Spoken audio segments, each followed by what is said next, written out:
Hello बच्चों, कैसे हैं? आई होप सभी स्वस्थ होंगे। उम्मीद करते हैं।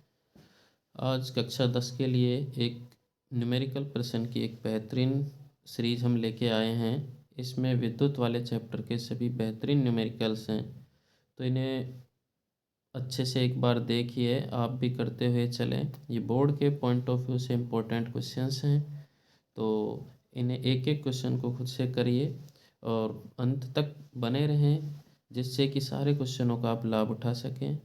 और इस चैनल पे अधिक से अधिक वीडियो देखने के लिए, ऐसी लगातार वीडियो प्राप्त करने के लिए चैनल को सब्सक्राइब कीजिए दोस्तों, और अपने साथियों के साथ शेयर कीजिए। चलिए, आज पहला क्वेश्चन आपके स्क्रीन के सामने। एक कूलम आवेश की रचना करने वाले इलेक्ट्रॉन की संख्या परिकलित कीजिए। देखिए मेरे प्यारे दोस्तों, ये क्वेश्चन एज इट इज़ इसी लैंग्वेज में आगा, या फिर इस तरीके से आता है कि एक कूलम आवेश में इलेक्ट्रॉनों की संख्या ज्ञात कीजिए। तो कोई भी एक लैंग्वेज आ सकती है। तो हमें इस क्वेश्चन को करना कैसे है? तो देखो, फर्स्ट ऑफ ऑल हम जानते हैं कि कोई भी बॉडी है, जो ये एक वस्तु है हमारे पास में, ये हमारे पास दूसरी बॉडी है। यहाँ से एक वस्तु से यदि दूसरी वस्तु में इलेक्ट्रॉन का क्या हो रहा है, स्थानांतरण हो रहा है, तो ये ए से किस में हो रहा है, बी में स्थानांतरण हो रहा है। तो कौन सी राशि एक्सचेंज होती है? इलेक्ट्रॉन का एक्सचेंज होता है। अब जो वस्तु इलेक्ट्रॉन को त्यागती है, वह क्या बना लेती है? धनायन बना लेती है, जिसमें से इलेक्ट्रॉन निकल रहे हैं।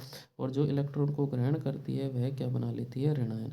इसका मतलब है इस पे तो क्या आ जाएगा? धनावेश आ जाएगा। और यहाँ पर कैसा आ जाएगा मेरे प्यारे बच्चों? ऋणावेश। तो एक क्वेश्चन आपके पास ये भी बन सकता है कि जो जो वस्तु या पदार्थ इलेक्ट्रॉन को त्यागता है, उस पर कैसा आ जाता है? धनावेश। यानी कि जब त्यागती है ये, तो त्यागने पर कौन सा आता है? त्याग करता है तो धन, और जब ग्रहण करता है तो कैसा आ जाता है? आवेश, ऋणावेश। अब देखिए मेरे प्यारे दोस्तों, एक बार में क्या होता है कि जब बॉडी एक वस्तु से दूसरी वस्तु में आवेश का स्थानांतरण होता है, तो कौन सी राशि? इलेक्ट्रॉन। और एक बार में यदि एक इलेक्ट्रॉन का एक्सचेंज हो रहा है, तो एक इलेक्ट्रॉन से कितना आवेश गया होगा दूसरी वस्तु में? तो ये यहाँ पर हमारे पास में 1.6 गुणा में 10⁻⁻⁰ कूलम का जो आवेश है वो स्थानांतरित होता है। अब हमें एक इलेक्ट्रॉन से इतना आवेश हमें चाहिए, एक कूलम का आवेश। तो मेरे प्यारे दोस्तों, एक इलेक्ट्रॉन पे इतना है, तो ये बताइए कि हमें कितने इलेक्ट्रॉन यहाँ पे स्थानांतरित करें, या कितने इलेक्ट्रॉन यहाँ पर भेजें कि यहाँ से कितना आवेश स्थानांतरित हो जाए? एक कूलम आवेश हो जाए। तो हमें ये n इंटू ई का मान चाहिए कि नहीं चाहिए? तो n इंटू ई का मान निकालने के लिए हमारे पास में, यदि एक दूसरा 12th क्लास में इस तरीके का होता है वैल्यू क्वांटाइजेशन में, क्यों बराबर टोटल जो आवेश है वो क्या होता है? n इंटू में ई, यानी कि इलेक्ट्रॉन के आवेश का n गुना होता है। अब यदि हमें यहाँ पर कितना आवेश चाहिए? एक कूलम चाहिए। तो देखो मेरे प्यारे बच्चों, एक कूलम बराबर हमें क्या चाहिए? कितने इलेक्ट्रॉन भेजने पड़ेंगे? तो एक हमें इलेक्ट्रॉन पे जो आवेश है वो कितना होता है? 1.6 गुणा में 10⁻⁻के कितना होता है? 19। अब देखो, 19 कूलम, तो कूलम से कूलम कट जाएगा इधर। तो हमें एन का मान चाहिए, तो एन का मान निकालने के लिए एक पॉइंट, ये जो 6 वाली वैल्यू है, इसे क्या करनी पड़ेगी? हमें नीचे भेजनी पड़ेगी। तो हम यहाँ से एन का मान निकालते हैं। एन बराबर, अब एन बराबर निकालेंगे तो एक कूलम एक बटे में, अब वैल्यू कितनी हो जाएगी यहाँ पर? 1.6 इंटू में 10⁻⁻, 10⁻⁻⁰ चलो बहुत अच्छा। गणितीय संक्रियाएं और कुछ नहीं। अब देखो, जो नीचे वैल्यू हमारे पास है, इसमें क्या है? एक तो ये 1.6 है। जब पॉइंट हटाते हैं यहाँ से, तो ज़रा सोचो, ये पॉइंट हटाएंगे तो ऊपर कितना बन जाएगा? 10 हो जाएगा। तो ये हमारे पास वैल्यू कितनी बन गई? 10/16। ये 10/16, और साथ में गुणा है, तो ये 10 की पावर कितना है यहाँ पर? -19 है। तो ऊपर जाएगी तो ये कितना हो जाएगा? प्लस का 19 हो जाएगा। Very good. अब देखो, इस राशि में हम 10⁻19 है, इस 10⁻19 में से एक घात हटाते हैं, तो ये 10 से मल्टीप्लाई हो जाएगा। तो यहाँ पर जैसे हमने एस इसको लिखना चाहा, ये 10 हमारे पास में, और एक जीरो ये 10 की पावर में से एक और ले लिया, तो ये कितना बन गया? 100 बटे में कितना है हमारे पास में? 16। और यहाँ से इनटू में अब मल्टीप्लाई 10 की पावर कितना हो गया? 18। ये 10 की पावर मेरे प्यारे दोस्तों कितना बन गया 18। अब बताओ 16 में 100 में 16 से जब भाग देते हैं तो कितनी बार जाता है? ये पहले 16 सिक्स जा 16 सिक्स जा होता है 96, यानी कि 6 आ गया। अभी कितना रिमेनिंग बचा? 4 बचा, यानी कि 40 और 40 में 16 का भाग देंगे तो 16 दूनी कितना होता है? 32, यानी कि 2 आ गया। अब कितना बचे? 40 और -32 करेंगे तो मेरे प्यारे दोस्तों कितना बना? 8। और 16 5 जा कितना होता है? 80, तो यानी कि ये आ गया 6.25। और ये 10 की पावर कितना बचा हुआ है? 18। तो ये हमने क्या लिख दिया यहाँ पर? 18। अब ये देखो n बराबर, यानी कि 1 कूलम आवेश के लिए कितने इलेक्ट्रॉन भेजने पड़ेंगे हमें? तो 1 कूलम आवेश के लिए हमें परिकलित यानी कि इलेक्ट्रॉन का जो संख्या होगी वो 6.25 गुणा 10 की पावर 18 होगी। आई होप आपको समझ में आया होगा। ये क्वेश्चन बहुत ही बेहतरीन था कि 1 कूलम आवेश स्थानांतरित करने के लिए या फिर 1 एम्पीयर की विद्युत धारा के लिए कितना आवेश हमें स्थानांतरित करना पड़ेगा? वो 1 कूलम। लेकिन इलेक्ट्रॉनों की संख्या कितनी? इलेक्ट्रॉनों की संख्या 6.25 इंटू में 10 की पावर 18 होता है। आई होप आपको समझ में आया होगा। चलिए नेक्स्ट क्वेश्चन की ओर चलते हैं मेरे प्यारे दोस्तों। ये नेक्स्ट क्वेश्चन आपके सामने 6 वोल्ट बैटरी से गुजरने वाले हर 1 कूलम को कितनी ऊर्जा देनी पड़ेगी? तो देखो हम जब इसका सॉल्यूशन करते हैं तो सॉल्यूशन में हमारे पास सबसे पहले हमें दिया क्या गया है? तो दिया जो गया है, दिया है वो क्या दे रखा है हमें? वोल्ट की बैटरी, यानी कितने वोल्ट की? V बराबर हमें दे दिया 6 वोल्ट। दूसरा हमें क्या दे रखा है? आवेश, आवेश कितना दे दिया? Q बराबर 1 कूलम। पूछा क्या है हमें? ऊर्जा, ऊर्जा का मतलब है यहाँ पर हम लिख देते हैं कार्य। क्या पूछा है? कार्य, या फिर ये हमारे पास में एनर्जी, ऊर्जा पूछा है। और ऊर्जा हमें निकालना है। अब देखो हमने विभव की परिभाषा पढ़ी थी। विभव, ये हमारे पास क्या हो गया? विभव। विभव की परिभाषा में क्या पढ़ा था हमने कि जो हमारे पास में एक इकाई धनावेश को अनंत से विद्युत क्षेत्र में लाने पर किया गया जो कार्य होता है वह हमारे पास क्या होता है? विभव के बराबर होता है। अब यहाँ पर यदि हम ऐसे माने कि ये हमारे पास एक पॉइंट है, ये एक दूसरा पॉइंट है, और यहाँ पर कितना है? 6 वोल्ट है। कितना है? 6 वोल्ट। अब ये यहाँ पर कितना हो गया? 0 वोल्ट। तो देखो मान लो कि क्यों बराबर हम कितना है? 1 कूलम आवेश। इस 1 कूलम आवेश को यहाँ से यहाँ तक लेके आ रहे हैं, या उच्च विभव से ऋण विभव। देखो आवेश हमेशा जो इलेक्ट्रॉन होता है उसका फ्लो होता है, तो ये यहाँ से फ्लो यहाँ तक हो रहा है। मान लीजिए इस तरफ हम लिखा है, तो हमें कितना कार्य करना पड़ा, उसको कितनी एनर्जी देनी पड़ी यहाँ तक लाने के लिए। अब देखो तो इसका जो वैल्यू था हमारे पास, किया गया कार्य प्रति इकाई धनावेश पर किया गया कार्य, तो ये हमारे पास W बटे में कितना आया था? Q। अब हमें W क्या होती है? ऊर्जा होती है। तो हम यहाँ से जब इसको सोल्व करेंगे W, और ये हो जाता है हमारा V। तो हम W जब निकालेंगे, W कार्य जब निकालेंगे यानी कि ऊर्जा निकालेंगे, तो कितनी ऊर्जा देनी पड़ी? यानी कि ऊर्जा का ही रूप, कार्य का ही रूप क्या होती है? ऊर्जा होती है। तो ये हमने क्या किया यहाँ से? Q इंटू में V, इन दोनों को हमने मल्टीप्लाई, Q एवं V बन गया। अब बताओ हमें दिया है जो वैल्यूज हैं उनके क्या रखते हैं? मान रखते हैं। तो मान हमने किस किस का, यानी कि जो W है उसमें मान रखा हमने क्यों कितना है हमारे पास में? 1 कूलम। कितने वोल्टेज की बैटरी दे रखी है? 6 की। वोल्ट हो गया। अब ये हमारे पास कितना आ गया वैल्यू? 6 1 इंटू 6 कितना होता है? 6। ये यहाँ पर हमारे पास में कितना आ जाएगा? जूल।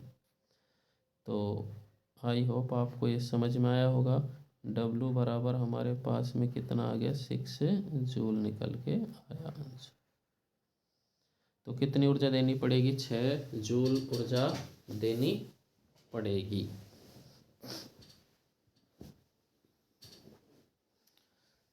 आई होप आपको ये समझ में आया होगा। चलिए नेक्स्ट क्वेश्चन की ओर चलते हैं। ये नेक्स्ट क्वेश्चन आपके स्क्रीन के सामने, ये हमारे पास जो क्वेश्चन है, किसी चालक का प्रतिरोध किन कारकों पर निर्भर करता है?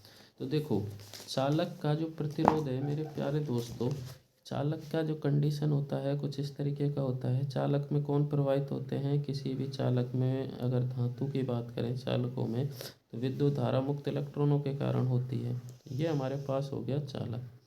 अब ये देखो, प्रतिरोध किसे कहा जाता है? धारा मार्ग में उत्पन्न बाधा करने वाले जो कारक होते हैं उन्हें क्या कहा जाता है? धारा मार्ग में बाधा उत्पन्न करने वाले कारकों को क्या कहा जाता है? प्रतिरोध कहा जाता है। तो यहाँ पर मेरे प्यारे दोस्तों, ये अगर यहाँ पर कोई ना कोई उच्च वोल्ट है, यानी कि ये हमारे पास कैसा है? उच्च विभव। और यहाँ पर हमारे पास है निम्न विभव। ये हमारे पास हो गया निम्न विभव। जब इलेक्ट्रॉन है वो निम्न विभव से उच्च विभव की ओर क्या करते हैं? गति करते हैं। तो यहाँ पर यदि ये पाथ हमारा बहुत लंबा होगा तो बीच में इसको अवरोध आएगा, और अवरोध आएगा तो इसका मतलब है जितना पाथ की लंबाई होगी तो इलेक्ट्रॉन को गति करने में उतनी ही बाधा उत्पन्न होगी। जितनी बाधा उत्पन्न होगी तो धारा क्या होगी? कम प्रवाहित होगी। तो यहाँ पर ध्यान से सुनो, प्रतिरोध है जो रेजिस्टेंस है वो समानुपाती होता है लेंथ के। किसके? लेंथ। यानी कि लेंथ जितनी ज़्यादा होगी उतना ही क्या लगेगा? प्रतिरोध।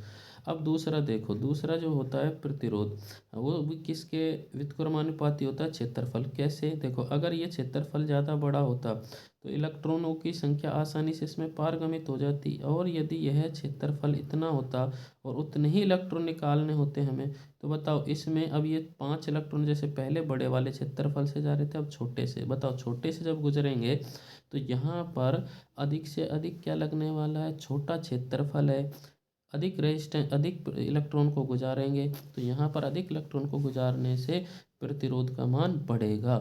यानी कि क्षेत्रफल कम कर देने से प्रतिरोध क्या हो जाएगा? बढ़ जाएगा। तो यहाँ पे 1 में क्या हो जाएगा? एरिया। अब यानी कि क्षेत्रफल।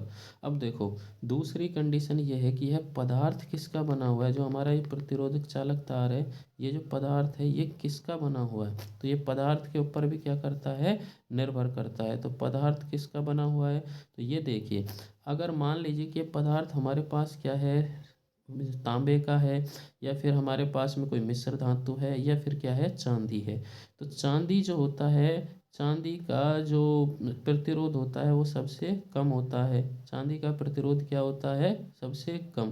तो चांदी का जो चालकता है, चालकता है, ध्यान से सुनना, चालकता वो क्या होगी? अधिक होगी। अगर दो ही धातुओं की हम बात करें, तांबे और चांदी की, तो यहाँ पर देखो, जो चांदी है उसकी जो चालकता है, क्या है? चालकता। चालकता क्या होती है? अधिक होती है। और अगर प्रतिरोध की बात करें तो यहाँ पर प्रतिरोध, चांदी का जो प्रतिरोध है, यानी कि चांदी, इसका जो प्रतिरोध है वो क्या होता है? कम होता है। किससे? तांबे से। तो ये याद रखना। यानी कि किसकी? ये हो गया हमारे पास प्रतिरोध, यानी कि प्रतिरोध। इसका मतलब आप ध्यान से सुनो, किस चीज़ पे निर्भर किया है? पदार्थ की प्रकृति। पहला पहला किन किन कारकों पे? पहला करेगा हमारे पास में प्रतिरोध लंबाई पे। किस पे? लंबाई पे। दूसरा हमारे पास अनुप्रस्थ काट क्षेत्रफल पे, यानी कि क्षेत्रफल, काट क्षेत्रफल जिसे कहा जाएगा, तो ये हो गया क्षेत्रफल। तीसरा हमारे पास पदार्थ की प्रकृति। तो यहाँ पर पदार्थ की जो प्रकृति है हमारे पास में, पदार्थ किसका बना हुआ है? चांदी है, सोना है, तांबा है, या किसका है? पदार्थ की प्रकृति। ये हमारे पास क्या होगी? पदार्थ की प्रकृति। तो 3 चीज़ों पे क्या करता है? डिपेंडेंट होता है। और इसी में एक प्रतिरोधकता भी होता है। वो प्रतिरोधकता केवल पदार्थ की प्रकृति पे निर्भर करती है। प्रतिरोधकता इन दोनों राशियों पे निर्भर नहीं करती। प्रतिरोधकता केवल पदार्थ की प्रकृति पे निर्भर करती है। आई होप आपको समझ में आया होगा। चलिए नेक्स्ट क्वेश्चन की ओर। ये नेक्स्ट क्वेश्चन हमारे लिए 4 ओम, 8 ओम, 12 ओम तथा 24 ओम प्रतिरोध की 4 कुंडलियों को किस प्रकार संयोजित करें कि संयोजन से अधिकतम व न्यूनतम प्रतिरोध प्राप्त हो सके। तो मेरे प्यारे दोस्तों, आपको पता होना चाहिए कि जब हम, क्योंकि हमारे पास प्रतिरोधों का संयोजन है वो कितने प्रकार से होता है? 2 प्रकार से। तो प्रतिरोधों का जो संयोजन है वो कितने प्रकार से? 2 प्रकार से होता है। तो 2 प्रकार के जो संयोजन होता है उसमें पहला जो हमारे पास होता है वो कैसा होता है? श्रेणी संयोजन। ये हमारे पास श्रेणी संयोजन। दूसरा हमारे लिए कौन सा होता है? समांतर संयोजन। ये समांतर संयोजन। देखो, एक श्रेणी संयोजन हमारे पास और एक हो गया समांतर संयोजन। श्रेणी संयोजन और समांतर संयोजन में क्या डिफरेंस होता है? श्रेणी संयोजन में जो सारे के सारे जो प्रतिरोध हैं वो क्या होते हैं, एक दूसरे से क्या होते हैं, डायरेक्टली अटैच, यानी कि एक का अंतिम सिरा दूसरे के प्रथम सिरे से जुड़ा होता है। तो ये सारे के सारे प्रतिरोध, मान लो ये ए सिरा है और ये हो गया हमारे पास बी सिरा, ये पहला प्रतिरोध, ये दूसरा प्रतिरोध, ये तीसरा प्रतिरोध और ये चौथा प्रतिरोध। देखो, अब इसकी ऐसे जोड़ने से, जरा ध्यान से देखिए मेरे प्यारे दोस्तों, ऐसे जोड़ने से इसकी लंबाई में वृद्धि हो गई कि नहीं हो गई? और जब लंबाई में जब वृद्धि हो जाती है तो प्रतिरोध बढ़ जाता है। तो इसका मतलब है कि जब श्रेणी क्रम का संयोजन करते हैं तो कुल जो प्रतिरोध है आर इक्वलेंट जो निकालते हैं वो पहले प्रतिरोध प्लस में दूसरे प्रतिरोध प्लस तीसरे प्रतिरोध प्लस में कौन सा हो जाएगा, चौथा प्रतिरोध। तो आपको ये बात समझ में आ गई कि प्रतिरोध कैसे है जब श्रेणी क्रम में है, यानी कि जब श्रेणी क्रम होता है तो श्रेणी क्रम में प्रतिरोध क्या हो जाते हैं, डायरेक्टली जुड़ जाते हैं और प्रतिरोध बढ़ जाता है, प्रतिरोध में वृद्धि। तो प्रतिरोध में जब वृद्धि हो जाएगी तो इसे क्या कहा जाता है, अधिकतम। क्या कहा जाता है, अधिकतम। तो ये हमारे पास क्या हो गया, प्रतिरोध अधिकतम हो गया। अब देखो, हम दूसरा बात करते हैं किसका, समांतर क्रम का। तो समांतर क्रम में कैसे जोड़े जाते हैं? समांतर क्रम में सभी प्रतिरोधों का जो प्रथम वायर है, यानी कि सभी प्रतिरोधों का एक सिरा सभी बैटरी के एक सिरे से और द्वितीयक सिरा जो होता है बैटरी के दूसरे सिरे से, तो वो सभी प्रतिरोधों का एक साथ जोड़ेंगे। तो यहाँ पर जिस तार की लंबाई या जिस तार का प्रतिरोध सबसे कम होगा उसमें धारा सबसे अधिक प्रवाहित होगी। ये हमने क्या किया है, इसको किस में संयोजित कर दिया है, ये वाला हमने समांतर क्रम में। ये हमारे पास बन गया है समांतर क्रम। समांतर को कहा जाता है पैरेलल, तो हमने ये समांतर क्रम में संयोजित कर दिया है, ये समांतर क्रम। अब देखो, ये प्रतिरोध एक, ये हमारे पास दो, ये तीन और ये हो गया चार। अब देखो यहाँ पर जब हमने ऐसे संयोजन कर दिया है तो इनमें जिसमें जिस तार का प्रतिरोध सबसे कम होगा उसमें धारा सर्वाधिक बहेगी। तो इन चारों के संयोग से यहाँ पर जो तुल्य प्रतिरोध निकाला जाता है वह वैल्यू हमारे पास 1/में आर इक्वलेंट बराबर में होती है 1/में यहाँ पर R1 प्लस में 1/में R2 plus 1/में R3 plus 1/में R4। अब देखो, यहाँ पर तो इनका योग हो रहा है, यहाँ 1/में जा रहे हैं। तो अगर हम यहाँ पर योग करना चाहें तो यानी कि श्रेणी क्रम में योग करना चाहें, इसको हम इस तरीके से कर लेते हैं, या फिर कितना है हमारे पास, 4 8 12 24। चलो हम इस एक बार श्रेणी क्रम का निकाल देते हैं। तो श्रेणी क्रम में हमारे पास जो वैल्यू निकलेगी वो देखो, आर श्रेणी क्रम की बात कर लेते हैं। श्रेणी क्रम में योग करिए, 4 हो गया प्लस में मान रखा हमने 8 ओम प्लस में कितना हो गया 12 ओम प्लस हमारे पास हो गया 24 ओम। तो देखो, इसको जब सॉल्व करते हैं तो मेरे प्यारे दोस्तों इस तरीके से सॉल्व किया जाए कि ये हमारे पास कितना है 8 और ये है 12, 2 और 8 कितने हो जाते हैं 10, इसका मतलब ये दोनों मिलके 20 बनेंगे। और यहाँ से ये वाली दोनों राशियाँ मिलके कितनी बन जाती हैं 28। तो 20 प्लस में 28 जब योग किया हमने तो यहाँ से इन सभी का योग कॉमन कैलकुलेशन है वो कितना प्राप्त हो जाता है हमें 48। और इसका जो मात्रक होता है वो क्या होता है ओम, यानी कि आर इक्वलेंट जो है श्रेणी क्रम में जो अधिकतम मान प्राप्त होगा वो कितना प्राप्त होगा हमें 48। यह मान कितना है प्रतिरोध का अधिकतम, क्या है अधिकतम।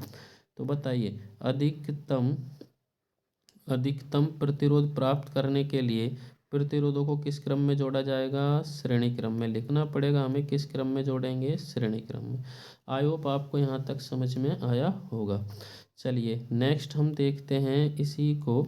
ये वाला हमारे पास में जो R1 R2 के मान दे रखे हैं, देखो R1 हमें कितना दे रखा था 4, R2 कितना दे रखा था हमें 8 ओम, ये हमें ओम में होता है। R3 का जो वैल्यू था हमारे पास में 12 ओम। R4 का जो मान है हमारे पास में वो है 24। अब देखो, जो हमें समांतर क्रम का सूत्र पता है 1/में R इक्वलेंट बराबर हमने यहाँ पे मान रखा 1/4 प्लस में 1/में कितना रखेंगे 8 प्लस 1 बटे में हम रखेंगे 12 प्लस में 1/24। देखो जब बटे में होता है तो यहाँ क्या ले लेंगे, एलसीएम लेंगे। तो हमने एलसीएम लिया। एलसीएम कितना लेंगे, 8 चौका 12 दूनी 24, यानी कि 24 ही क्या हो गया, इसका एलसीएम हो गया। ये हमने 24 एलसीएम ले लिया। देखो 4 का टेबल कितने टाइम बोले कि 24 हो जाए, तो इसका टेबल है 6 टाइम हो गया। 8 का टेबल कितने टाइम बोले 24 हो जाए, तो 8 3 जा 24 यानी कि 3 हो गया। 12 का टेबल कितने टाइम बोले कि 24 यानी कि 2 टाइम हो गया। और 24 का टेबल कितने टाइम बोले कि ये हमारे पास 24 हो जाए, इट मीन्स ये कितनी बार 1 टाइम। अब देखो 6 + 3 कितना होता है 9, 9 प्लस में 2 कितना होगा 11, और 11 + 1 हो जाएगा 12। इसका मतलब है यहाँ हमारे पास वैल्यू चल रही है आर इक्वलेंट की। अब ये देखो 1 बटे में आर जो इक्वलेंट है उसका जो मान हमारे पास आ रहा है, यहाँ ऊपर आ गया 12, नीचे बटे में कितना है 24। जब इसको काटेंगे 12 को इससे, तो ये हमारे पास में 12 2 जा 24, यानी कितने टाइम कटा, 2 बार कटा। तो 1/2। अब देखो 1 बटे में आर इक्वलेंट बराबर 1/2, ऊपर 1 है, ऊपर 1 है, नीचे कितना है आर इक्वलेंट, तो यहाँ नीचे कितना है 2। इसका मतलब है कि आर इक्वलेंट बराबर में कितना आ जाता है, 2 ओम प्राप्त होता है। आई होप आपको समझ में आ गया होगा कि ये हमारे पास न्यूनतम प्रतिरोध प्राप्त हुआ है। कैसा हुआ है, न्यूनतम। ये न्यूनतम प्रतिरोध कब प्राप्त होता है, जरा ध्यान से देखो। न्यूनतम प्रतिरोध जब समांतर क्रम में क्या होता है, संयोजन किया जाता है। तो ये समांतर क्रम में संयोजन से न्यूनतम प्रतिरोध प्राप्त होता है। आई होप आपको समझ में आया होगा। चलिए नेक्स्ट क्वेश्चन की ओर चलते हैं। ये नेक्स्ट क्वेश्चन, 20 ओम प्रतिरोध की कोई विद्युत स्त्री 5 एम्पीयर विद्युत धारा लेती है तो 30 सेकंड में ऊष्मा परिकलित कीजिए। देखो ये जो ऐसे जितने भी ऊष्मा परिकलन वाली जितने भी विद्युत उपकरण हैं, ये सबसे पहले हमें पता होना चाहिए, यानी कि ये विद्युत धारा के ऊष्मीय प्रभाव पर क्या करती हैं, कार्य करती हैं। यानी कि हीट इफेक्ट जो है उस पर क्या करती हैं, कार्य करती हैं, ऊष्मीय प्रभाव हीट इफेक्ट पर। तो यहाँ पर ये जो नियम होता है हीट इफेक्ट, वो किसका होता है, जूल तापन नियम। ये हमारे पास जूल तापन नियम, ये जूल तापन नियम हो गया। तापन मीन्स होता है टेम्परेचर राइज, तापन नियम। अब देखो यहाँ पर मेरे प्यारे दोस्तों, यहाँ हमें दिया क्या गया है, ये जो दिया गया है हमें गिवन डाटा है, वो हमारे पास है कितना दे रखा है यहाँ पर 20 ओम। ये 20 ओम दे दिया। क्या दे रखा है, रेजिस्टेंस। आई धारा का मान कितना प्रवाहित हो रहा है, धारा हो रहा है यहाँ पर 5 एम्पियर, 5 एम्पियर। समय कितना लिया जा रहा है यहाँ पर, टी का जो मान है वो कितना है 30 सेकंड। अब देखो ये 30 सेकंड है। हमें सूत्र या परिभाषा से पता है जूल तापन से कि ऊष्मा है किसी भी चालक तार में उत्पन्न ऊष्मा का मान है वो धारा के वर्ग के क्या होता है, समानुपाती होता है। तो यहाँ पर यदि हम इसका डायरेक्ट सूत्र लिखना चाहें तो धारा का वर्ग हो गया प्रतिरोध के समानुपाती इंटू जितने समय धारा प्रवाहित होती है उतने समय के भी समानुपाती। तो हम इसमें जब मान रखते हैं आई का मान कितना रखा 5, 5 में हमने जैसे ही रखा तो ये 5 का हमारे पास हो गया स्क्वायर, इंटू आर कितना दे रखा है 20 ओम दे रखा है, टी समय कितना दे रखा है हमें 30 सेकंड दे रखा है। इसको खोलेंगे तो ये कितना आएगा 25 हमारे पास में, 5 का स्क्वायर 5 का वर्ग 25, ये हमारे पास कितना हो गया 20 इंटू में 30। अब देखो इसको सॉल्व करने पे हमारे पास वैल्यू, इसको 0 को 1 मिनट के लिए होल्ड करते हैं तो कितना बनेगा, ये 3 2 जा कितना हो गया 6 3 दूनी 6, और 25 ही का कितना होता है हमारे पास में 150, कितना होता है 150। और 2 जीरो ये वाली हैं तो ये जीरो दोनों भी आ गई, और ये किस में आ गया हमारे पास में जो मान है वो किस में आ गया, जूल में। अब देखो इसको क्या लिख सकते हैं, ये वाली वैल्यू या तो इसको 15, और ये 3 जीरो को क्या लिखा जाता है किलो, तो इसको 15 किलो जूल भी लिख सकते हैं। आई होप आपको समझ में आया होगा, क्योंकि हमें पता है 1 किलो जूल बराबर कितना होता है, 10⁻³ या 1000 जूल होता है। तो ये वाली वैल्यू है हमें याद रखनी है। आई होप आपको ये वाला मान अच्छे से निकालना आ गया होगा। क्वेश्चन इम्पोर्टेंट है, ये परीक्षा की दृष्टि से बहुत इम्पोर्टेंट है, आ सकता है इस तरीके का बोर्ड में क्वेश्चन। चलिए नेक्स्ट क्वेश्चन की ओर चलते हैं। ये नेक्स्ट क्वेश्चन हमारे पास 100 वाट के बल्ब का प्रतिदिन 10 घंटे उपयोग किया जाता है। यदि विद्युत ऊर्जा की दर 4 रुपये प्रति यूनिट है तो 30 दिन में विद्युत खर्च की गणना करें। अब देखो मेरे प्यारे दोस्तों, यहाँ पर दिया क्या गया है, हमें जो दिया गया है उसको सबसे पहले हम लिखेंगे। सबसे पहले हमें P का मान दे रखा है, P बराबर कितने वाट का बल्ब दे रखा है, शक्ति 100 वाट की, ये 100 वाट की शक्ति का बल्ब दे दिया। समय देखो, अब हमें जो समय दे रखा है, समय प्रतिदिन कितना जल रहा है, ये प्रतिदिन जलता है 10 घंटे। कितना जलता है, 10 घंटे। लेकिन महीने का पूछा हमें, तो 10 घंटे तो वो प्रतिदिन यानी कि एक दिन में ही जल लेता है। लेकिन कितने दिन जल रहा है, वो 30 दिन जल रहा है, यानी कि प्रत्येक दिन कितना घंटे जलेगा, 10 घंटे, तो 30 दिन में कितना जल जाएगा, वो 300 घंटे। कितना जला होगा, 300 घंटे। अब देखो हमारे पास शक्ति आ गई और ये आ गए घंटे, यानी कि समय आ गया। तो हमें पता है कि यहाँ से जो विद्युत खर्च का जो सूत्र होता है हमारे पास में, विद्युत खर्च या हम जो वैल्यू निकालते हैं वो हमारे पास में होता है 1 किलोवाट आवर। 1 किलोवाट घंटा बराबर 1 विद्युत इकाई होती है, 1 यूनिट होती है। अगर हम यहाँ से कितने किलोवाट घंटा हैं ये ज्ञात कर लेते हैं, तो जितना किलोवाट घंटा उतने ही यूनिट बन जाएंगी हमारे पास। यस सर, बनेंगी। तो देखो यहाँ से हमने कैसे निकालते हैं, ये हमारे पास P दे रखा है और ये हमारे पास क्या हो गया, घंटे। तो इन दोनों को यदि मल्टीप्लाई करें, या फिर मैं यहाँ से बात करूँ, किलोवाट घंटा किसका इकाई होता है, यहाँ पर ऊर्जा का। तो ऊर्जा का जो इकाई होता है या मात्रक होता है, या दूसरा जो तरीका एक आसान होता है, या फिर जो जितने भी यूनिट बनने वाली हैं, जितनी किलोवाट घंटा है, यानी कि किलो वाट घंटा निकालने के लिए, या जितनी भी यूनिट निकालने के लिए कितनी बनेंगी, उसका मान निकालने के लिए ये सूत्र होता है यहाँ पर कि वाट इंटू घंटा, यानी कि ये हमारे पास वाट इंटू में क्या करेंगे, घंटा, बटे में 1000। ये वाट इंटू घंटा बटे 1000। अब देखो कितना वाट टोटल हमारे पास, वाट कितना बन रहा है यहाँ पर, टोटल वाट कितना बन रहा है, 100 वाट। ये हमने 100 वाट रखा।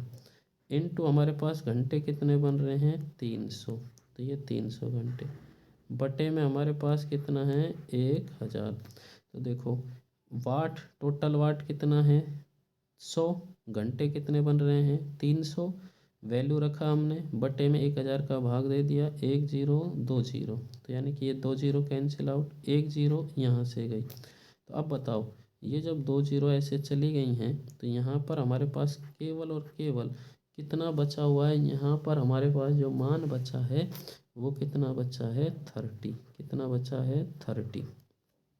अब देखो ये 30 बचा हुआ है, यहाँ पर हमारे पास ये किसका मान आया है, यूनिट, यानी कि कितने यूनिट हो गई हैं हमारे पास, टोटल जो यूनिट है वो कितने निकल के आई हैं, 30 यूनिट निकल के आ गई। अब देखो जब ये 30 यूनिट निकल के आ गई, हमें पता है 1 यूनिट का जो घर में हमारे मीटर में जो रीडिंग आती है वो कितनी आ गई, मान लो 30। और हमसे जो सरकार है वो कितना रुपया लेती है, 1 यूनिट का ले रही है। 1 यूनिट का जो विद्युत खर्च है, 1 यूनिट का विद्युत खर्च कितना है, 1 यूनिट कितने रुपए की है, 4 रुपये की। अब देखो जब 1 यूनिट 4 रुपये की है, तो बताइए कि 30 यूनिट जो हैं वो कितने की होंगी। तो 30 यूनिट का जो खर्चा है, 30 यूनिट का खर्चा हमारे पास में कितना हो जाएगा, 30 गुना में 4 रुपये। अब देखो तो 30 गुना में 4 रुपये है, तो 30 मल्टीप्लाई ये करेंगे तो ये हमारे पास में कितना हो जाएगा, 4 तिया 12, तो 120 रुपये का क्या होगा, विद्युत खर्च होगा। तो यहाँ पर हम निकालेंगे कि 30 यूनिट के लिए जो विद्युत खर्च है, विद्युत खर्च हमारे पास में कितना हो जाएगा, 120 रुपये प्राप्त होगा। आई होप आपको समझ आया होगा। या दूसरा तरीका हमारे पास में किलोवाट घंटा, तो किलो के लिए हमने ये किलो था इसी के लिए 1000 का भाग दिया, यहाँ पे वाट बन गया, तो वाट इंटू घंटे बटे में कितना हो जाता है हमारे पास में 1000। ये फॉर्मूला आपको याद रखना है, ऐसा क्वेश्चन श्योर आ सकता है 10वीं क्लास में, बहुत अच्छे। नेक्स्ट क्वेश्चन, विद्युत किसी विद्युत बल्ब के तंतु में 5 एम्पीयर की विद्युत धारा 10 मिनट तक प्रवाहित होती है, तो विद्युत परिपथ में प्रवाहित विद्युत आवेश का परिमाण ज्ञात कीजिए। चलो हम इसको सॉल्व करते हैं, बहुत अच्छा क्वेश्चन है, शानदार है। देखो हमारे पास में मेरे प्यारे दोस्तों सबसे पहले वही गिवन डाटा दिया क्या गया, हमें 5 एम्पीयर की विद्युत धारा दे रखी है। हाउ मच टाइम, कितने समय तक प्रवाहित हो रही है, ये जो है समय हमें दे रखा है, समय दे रखा है हमें 10 मिनट। अब देखो ये 10 मिनट दे रखा है, हमें इसको क्या करना है, कन्वर्ट करना है 10 मिनट को सेकंड में। तो 10 इंटू में कितना करेंगे 60, बराबर हम कितना कर देंगे इसको 600 सेकंड, ये हमारे पास 600 सेकंड हो गए। अब देखो जब ये वाली वैल्यू हमारे पास बन जाती है तो हम क्या करते हैं, परिपथ में हमें विद्युत धारा का जो वैल्यू होती है, जो परिभाषा है, वहाँ से जो सूत्र होता है विद्युत धारा का, वो क्या होता है, जो सूत्र होता है वो होता है आवेश में, आवेश के प्रवाह की दर को क्या कहा जाता है, विद्युत धारा। तो आई बराबर हमारे पास होता है क्यू अपॉन में टी, यानी कि आवेश बटे में समय। ये हमारे पास सूत्र आता है आवेश बटे में समय, ये आवेश हो गया, ये बटे में हमारे पास क्या हो गया, समय, ये आवेश बटे समय। अब देखो जब आवेश बटे समय आ जाता है तो यहाँ पर हमें क्यों यदि निकालना है तो इन दोनों को आपस में बज्र गुणन करना पड़ेगा, आई और टी को।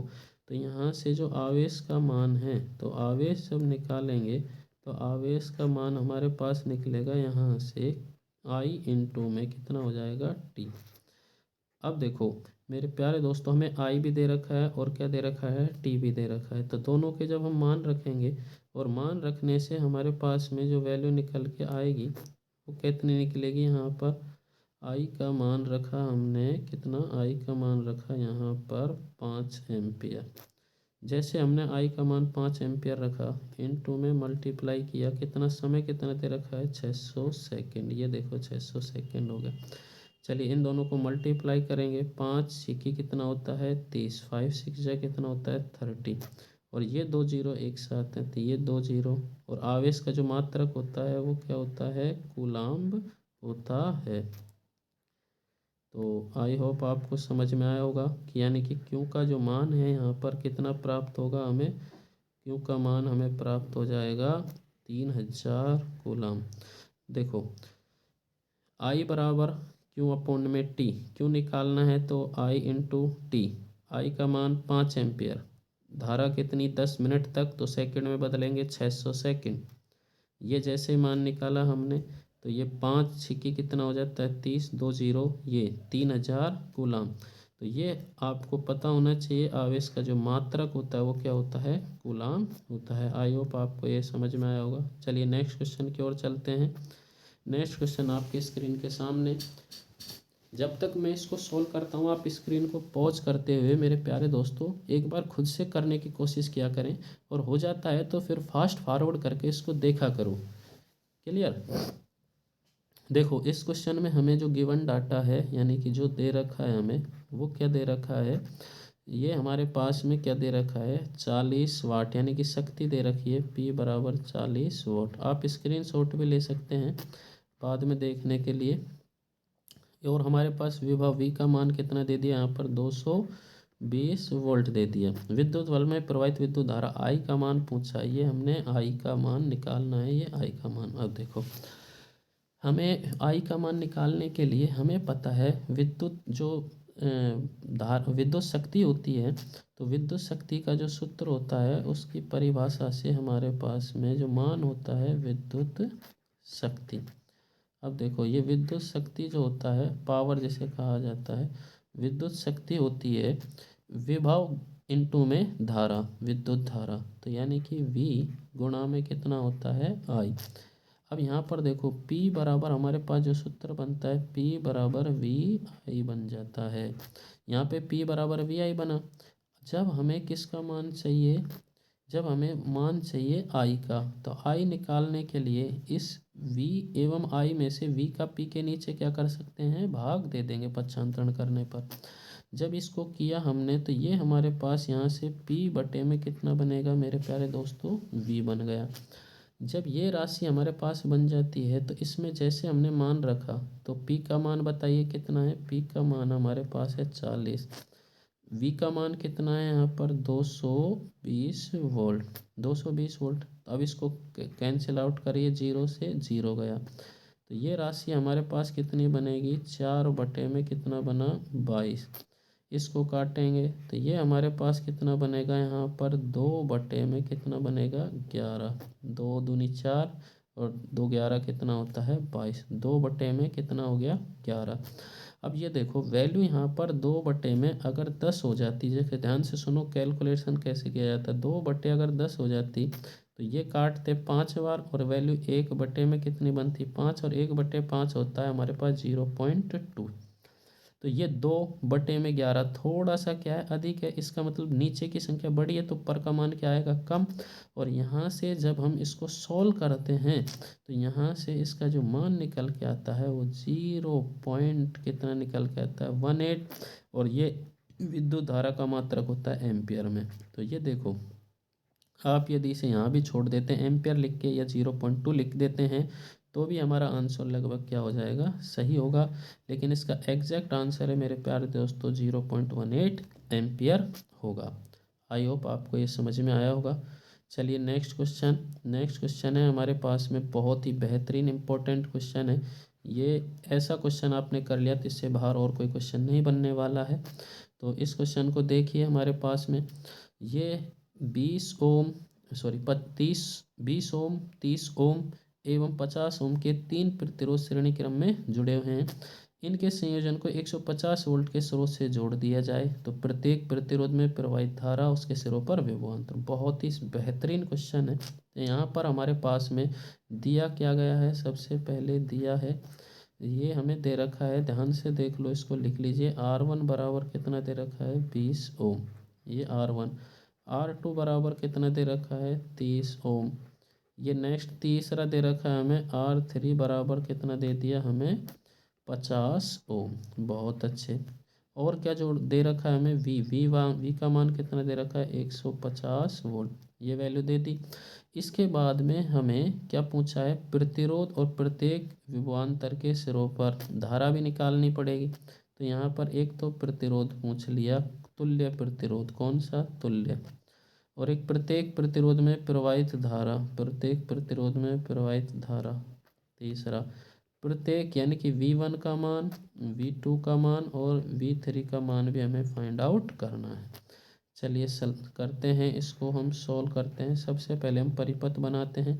तो आरेख चित्र बनाते हैं। तो आरेख जब चित्र बनाते हैं तो अगर पूछेगा तो बनाइए, अदरवाइज तुम्हारे दिमाग में काम कर लेता है तो नहीं बनाना पड़ेगा। इसका डायग्राम देखो कैसे, किस में जुड़े हुए हैं, श्रेणी क्रम में। तो एक प्रतिरोध ये हो गया, दूसरा और ये हो गया हमारे पास तीसरा। 3 प्रतिरोध, ये कितने का है, 20 का, ये कितने का है, 30 ओम का, और ये कितने का है, 50। इनसे एक बैटरी जोड़ दी हमने और ये हमारे पास कितने वोल्टेज की बैटरी है, ये जो बैटरी हमने जोड़ी है ये 150 वोल्ट की। बैटरी का बड़ा वाला सिरा पॉजिटिव, छोटा वाला नेगेटिव। ये कितने वोल्टेज की हो गई, 150 वोल्ट की हो गई। अब देखो हमारे पास में जब श्रेणी क्रम में प्रतिरोध जुड़े होते हैं तो श्रेणी क्रम में जुड़े होने पर मेरे प्यारे दोस्तों आपको पता है, श्रेणी क्रम में प्रतिरोध जब जुड़े होते हैं तो उनका तुल्य जो प्रतिरोध है वो क्या हो जाता है, जुड़ जाता है। तो जुड़ने का मतलब है यहाँ पर तुल्य प्रतिरोध R1 प्लस में हमारे पास कितना आएगा, R2 प्लस R3, ये वैल्यू। और R1 R2 प्लस R3 के मान आपको पता होने चाहिए। तो यहाँ पर देखो मान क्या है, R1 R2 R3 का मान कितना, R1 दे रखा है हमें 20, ये 20 हो गया, प्लस में R2 का मान कितना है 30, ये 30 हो गया, प्लस में कितना दे रखा है हमें 50, ये 50 हो गया। जब इन सभी का हमने मान रखा तो यहाँ से बताओ टोटल मान कितना आएगा, हमारे पास वैल्यू निकल के आ गई 100 ओम। कितना निकल के आया, तुल्य प्रतिरोध आ गया 100 ओम। 20 और 30 कितने 50, 50 प्लस 50 हो जाता है 100। तो सबसे पहले तो ये हमारे पास में कितना आ गया 100 ओम। और हमें पता है कि जब प्रतिरोध समान श्रेणी क्रम में जुड़े होते हैं तो उनमें समान धारा प्रवाहित होती है, यानी कि सभी में से यही धारा, जो धारा हमारे पास है आई, वही धारा इन सभी प्रतिरोध में से क्या होगी प्रवाहित होगी। तो यहाँ पर हमारे पास में आई का जब मान निकाला जाता है तो आई का मान निकालने के लिए हम क्या करते हैं, यहाँ पर आई बराबर वी अपॉन में आर, ये हमारे पास सूत्र होता है वी अपॉन आर। कैसे निकला, आई इजकल टू, जो पता है हमें ओम के नियम से, सॉरी वी समानुपाती क्या होता है हमारे पास आई, और यहाँ से वी है जिसका जो वैल्यू बनता है वो क्या बन जाता है हमारे पास में आई आर बनता है। अब ये वैल्यू बन गई, यहाँ पर हमारे पास वी अपॉन आर। तो बताओ वी का जैसे ही मान रखेंगे तो वी का मान हमारे पास कितना दे रखा है 150 वोल्ट, आर का मान कितना आया है 100 वोल्ट। तो ये वैल्यू 10 से 10 है, तो ये 15 में जब 10 का भाग देते हैं तो 1 पॉइंट कितना आ जाता है 5 एम्पियर, 1.5 एम्पियर, क्योंकि मध्य में डेसिमल लग जाएगी। तो बताओ धारा का मान 1.5 एम्पियर। तुल्य प्रतिरोध हमारे पास कितना आ गया 100 ओम। अब पूछ रहा है कि प्रत्येक प्रत्येक के सिरों पर विभवांतर। अब आपको पता होना चाहिए, देखो इसमें से यही धारा बहेगी कि नहीं सभी में। जब ये धारा बहेगी तो यहाँ पर हमारे पास इसमें विभवांतर कितना बनेगा V1, और V1 का मान होगा हमारे पास I1 इंटू में कितना होगा R1। इसी तरीके से यहाँ पर निकलेगा V2, और V2 का मान कितना होगा मेरे प्यारे दोस्तों I2 इंटू में R2। इसी तरीके से यहाँ पर होगा V3, और वो वाली वैल्यू हमारे पास होगी आई इंटू में कितना बनेगा R3, क्योंकि I1 I2 और I3 हैं वह सभी के मान कितने के बराबर हैं, इसी के बराबर है I के बराबर। तो चलो इसको देखो कैलकुलेट कर लेते हैं हम। यहाँ पर कैलकुलेट जब करते हैं तो हमारे पास सभी में धारा का मान, देखो सभी में धारा का मान कितना बह रहा है मेरे प्यारे दोस्तों I1, सॉरी 1 मिनट, I1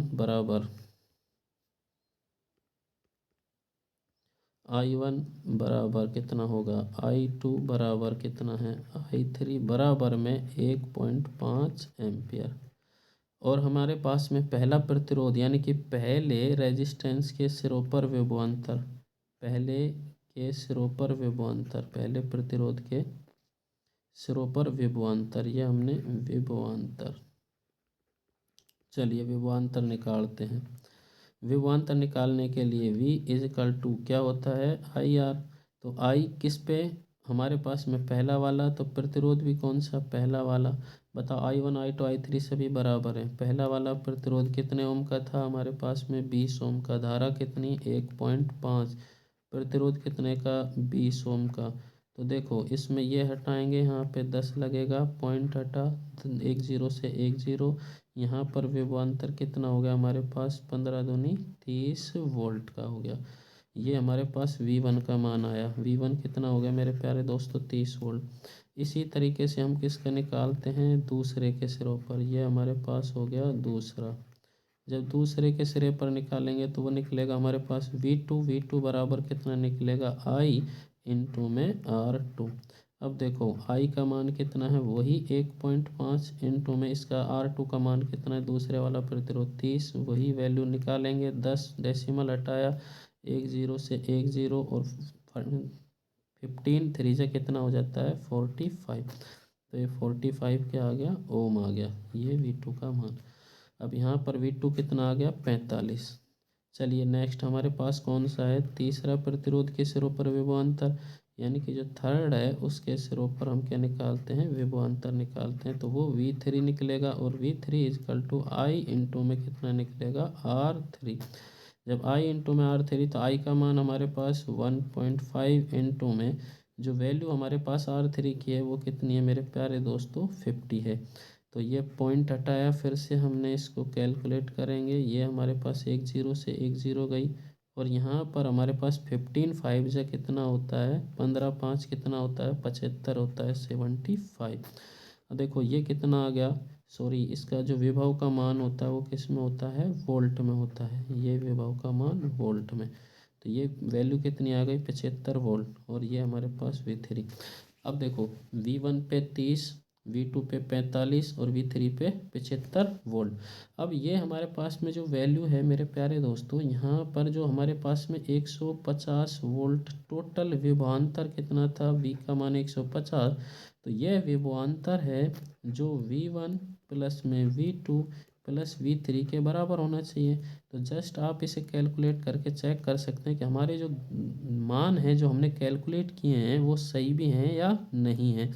तो इनका कैलकुलेशन करने के लिए यही हमारे पास तरीका, इन तीनों का योग है बैटरी के विभवांतर के क्या होना चाहिए, बराबर होना चाहिए।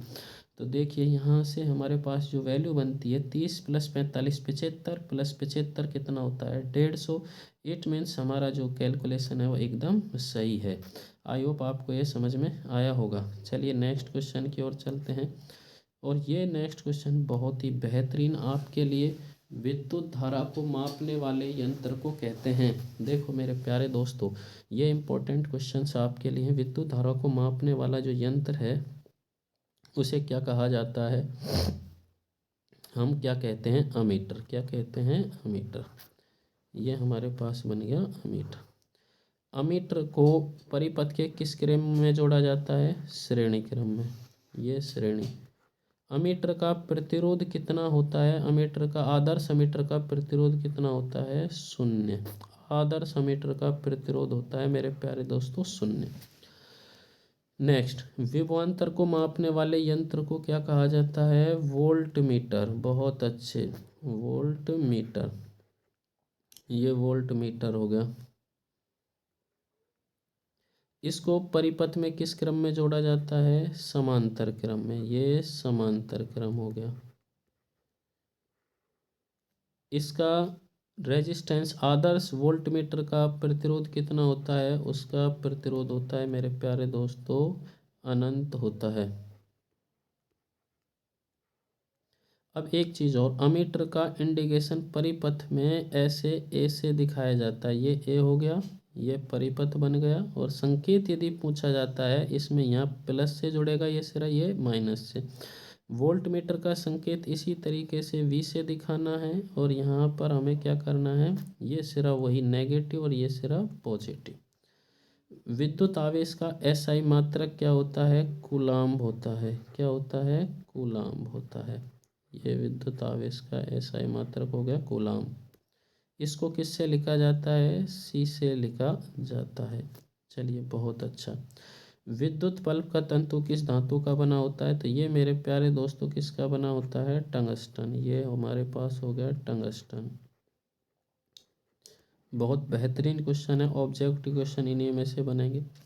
हीटर का प्रतिरोध तंतु किस धातु का बना होता है। देखो हीटर का जो प्रतिरोध तंतु होता है वो एक मिश्र धातु होती है जिसका बना होता है, और वो हमारे पास है नाइक्रोम। क्या है मेरे प्यारे दोस्तों, नाइक्रोम। ये नाइक्रोम का बना होता है, ये नाइक्रोम का बना होता है। नाइक्रोम का मतलब है Ni, यानी कि नाई निकेल, प्लस में क्या होता है, Cr। Cr का मतलब क्रोमियम। तो निकेल प्लस में क्रोमियम के मिश्रण से बनने वाली जो धातु, मिश्र धातु है, नाइक्रोम कहलाती है, जो हीटर के तंतु, हीटर का जो फिलामेंट होता है उसमें उपयोग लिया जाता है। विद्युत शक्ति का एसआई मात्रक क्या होता है मेरे प्यारे दोस्तों, विद्युत शक्ति का एसआई मात्रक होता है वॉट। ये क्या होगा हमारे पास में, वॉट। और वॉट को किससे लिखा जाता है, डब्लू से। ये हमारे पास में कैपिटल डब्लू।